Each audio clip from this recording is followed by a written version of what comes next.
Hi, I'm Jim Manny, and welcome to Inforum TV's Weekly Wrap-Up, the show where we take a look at movies, TV, and celebrity news.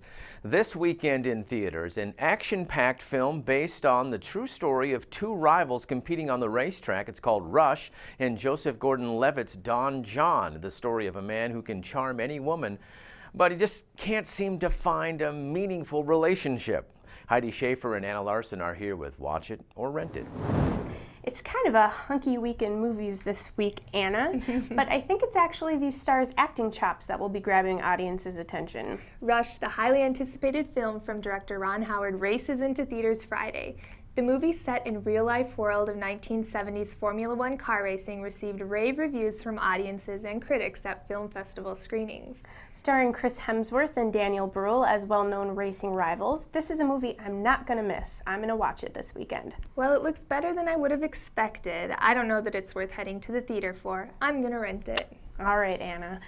In this week's second most anticipated release, Joseph Gordon-Levitt stars as a porn-obsessed Jersey Shore wannabe.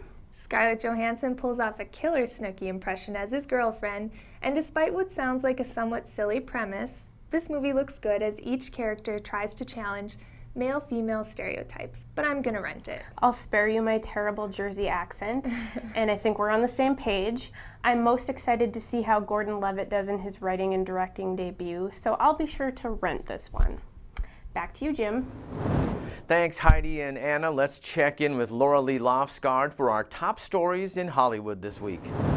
So starting off at number 3 is just an all-around Emmys recap in just a few seconds. Okay, so Breaking Bad and Modern Family took home the big awards. Stephen Colbert broke Jon Stewart's 10-year winning streak. Neil Patrick Harris is cool, and Merritt Weaver gives the best acceptance speeches ever.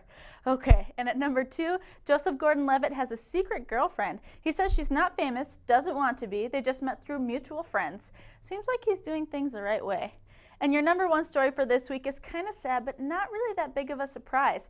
Amanda Bynes' drunk driving case is being moved to a mental health court, and she's still under court-ordered psychiatric care because of another incident where she started a small fire in front of a home in July. So maybe things are starting to go uphill from here? You never know. And those are your top 3 Star Watch stories for this week. Thanks, Laura Lee. Now here with some more Hollywood buzz, Heidi and Anna have our Emmy fashion wrap-up, the good, the bad, and the downright ugly.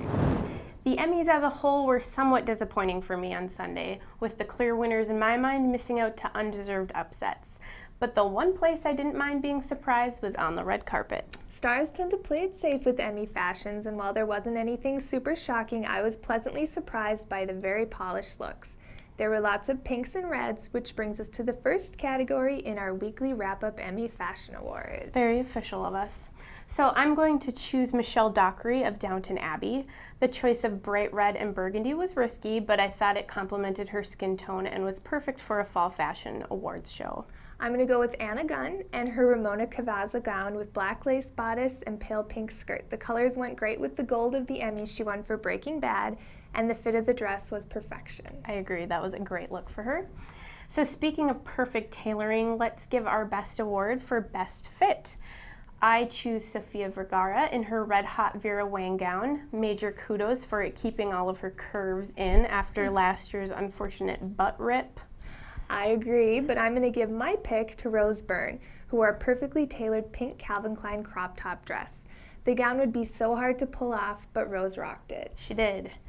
For our award for worst dress, we are in agreement that Lena Dunham's Prada train wreck was absolutely horrible. Terrible. The fit was off, the colors were wrong, and her costumey eye makeup did nothing to help. I'm also going to give an ugly dress shout out to Jessica Paré of Mad Men. She looked like she stepped out of the limo to an 80s prom, not the Emmys. Let's move on to the fabulous. Again, we agree the best dressed star of the night was Kerry Washington in Marchesa. Anna and I were both swooning last week over this gown when it walked down the runway as Marchesa's finale look at New York Fashion Week, and Kerry Washington wore it perfectly. So now that you know our picks, Jim, what's yours? Well, I have to give best dressed to Sofia Vergara. she looked amazing. Speaking of Emmy buzz, Breaking Bad took home Best Drama Series. And for all the Breaking Bad fanatics out there, Heidi and Anna have a quiz to test your fan knowledge. Thanks, Jim. This Sunday, we finally find out just how badly Walter White is broken. If there's one thing I've learned watching the show is that it's not even worth guessing what will happen next. But I am going to have you guess, Anna, on some Breaking Bad trivia courtesy of McClatchy News Tribune. I think I'm ready. For the official answers and more Breaking Bad trivia, pick up this Sunday's form and turn to page E3. Okay, for the first question. What is the plant that Walt used to poison Brock? Is it A, Narcissus, B, lily of the valley, or C, black nightshade? B. And I remember this because of the episode where they showed the shot of the plant, and I put everything together in my head. So We'll see if you're right. All right, question 2. What is Walt's middle name? A, Archibald, B, Matthew, or C, Hartwell? I want to say Archibald just because I like that name, but I think it's C, Hartwell. Yeah, plus Archibald is bald, so I think you're just thinking that maybe. I don't know. We'll see. And for your final bit of trivia, what is the name of the boy Todd shot in the desert? A, Drew Sharp, B, David Stewart, or C, Donnie Solis? I think it's A. Drew I'm Sharp? not sure. That sounds familiar from watching that show.